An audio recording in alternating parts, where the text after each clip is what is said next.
How about this? Brits say no to woke. That's the front page of The Sun this morning. They've done their own Sun poll, an exclusive. Labour is at odds with the electorate on a number of massive woke cultural issues, a poll for The Sun has found. The Brits who will decide the next election also believe Rishi Sunak is a better leader than Sir Keir Softy Starmer. Well, we're talking to Ann Widdecombe right now, former government minister, of course, and she was saying just before we broke there that, in fact, there isn't really a strong leader that we can count on in this country. But let's have a look at some of the things that this poll has found. On leadership, the best leader is 26% for Sunak, 24% for Starmer. With working class voters, Sunak comes top.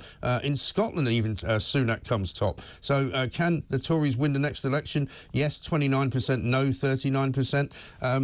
On sex education and trans issues, should kids be taught gender ID? Yes, 51%, no, 36%. Is a transgender woman a woman? No, 47%. Yes, 33%. These are the kind of things we talk about, Anne, all the time on this show. These are the sorts of issues that people, ordinary people with ordinary cares about the world, actually reflect upon. And the Labour Party have got a problem with this wokery, haven't they? Because an awful lot of ordinary people just don't go along with it. Well, indeed, and being anti-woke is another way of saying that you're just pro-common sense and proportionality. Yes. And most people do not want their 5-year-olds taught things that, they would prefer to teach them themselves when they're much older. Exactly right. They don't want their kids coming back saying, Mummy, there are, 172 genders or whatever it may be.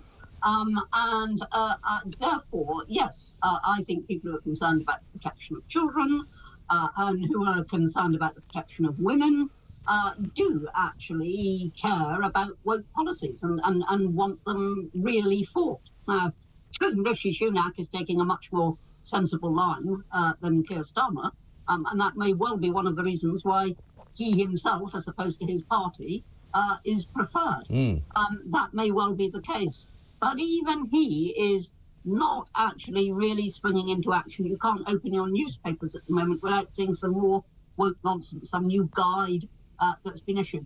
Apparently today we're not even allowed to say you guys. Apparently that's sexist. Yes, so this is the new Google dictum, isn't it? That you can't use phrases like black hole or black box. I mean, just ridiculous.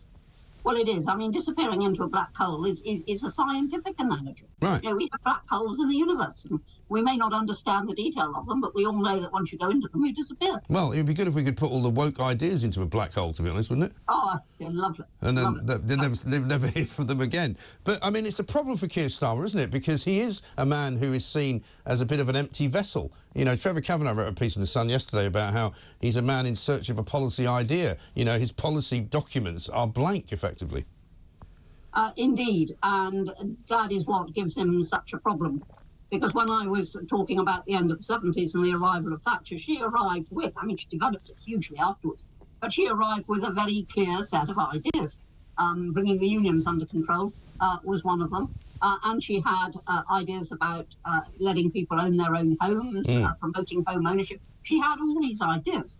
Keir Starmer, if you went out there and you put a mic under people's noses, even if they were people who watch the news religiously every day, couldn't tell you what Keir Starmer's ideas are, because he really hasn't got any. That's not just a political throwaway line. I mean it, he hasn't got any. Well, if he did ever have any as well, he seems to reverse ferret on them every 5 minutes, because this morning's story on Keir Starmer was that he's ditched his plan or his pledge to axe university tuition fees if he becomes Prime Minister.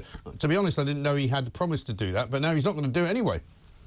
Well, exactly. I didn't know he'd promised to do it either, quite honestly, which, says it all, doesn't it? It really does. He decided he can't afford it. Yeah. And this is Labour all over. I can remember after the 1997, that huge victory that Blair had. Quite suddenly they went into reverse. Jack Straw just said to the prison unions, no, we're not abandoning the privatisation of prisons. And when they said, but you promised to, his response was, we're in government now. Yes. So you can't believe half they say anyway. Well, this is the trouble, isn't it? And once you get into government, as I suppose you can find out for yourself as you did, decisions become a lot more difficult. They are vastly more complicated. It's very easy to sit outside and say, you should do this, you should do that. But everything affects everything else, and there's a massive chain effect to everything that you do in government, from the smallest change in social security benefits, from the smallest change all the way up to the very big decisions you're taking on the armed forces, etc. So, it is a very complex task, and I'm not asking for Keir Starmer to provide detailed policies. I just like to hear some policies. Some. Well, one of the policies he doesn't really like to talk about very much at all, and it's not even one of his 5 kind of stated aims, is to sort out the immigration problem in this country. We spoke yesterday a lot about a piece from Robert Colville, who basically was talking about, never mind the small boats crisis, the real issue on immigration is the numbers of people coming here legally, which amounted to about 500,000 last year. Well, it depends entirely on what skills they're bringing in. I mean, when the Brexit Party was saying, look, we can take back control of our borders if we get Brexit, they always made it very clear. We weren't talking about closing the borders. We were talking about controlling who comes here, on what terms they come here, what qualifications they can offer. We could take control of all of that. I don't have a problem with legal migration if it is controlled like that.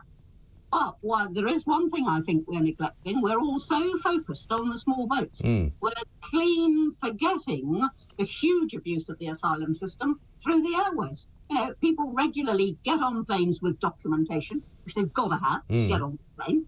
They lose that documentation down the plane's lavatories en route, arrive at Heathrow, stay airside for hours and hours on end.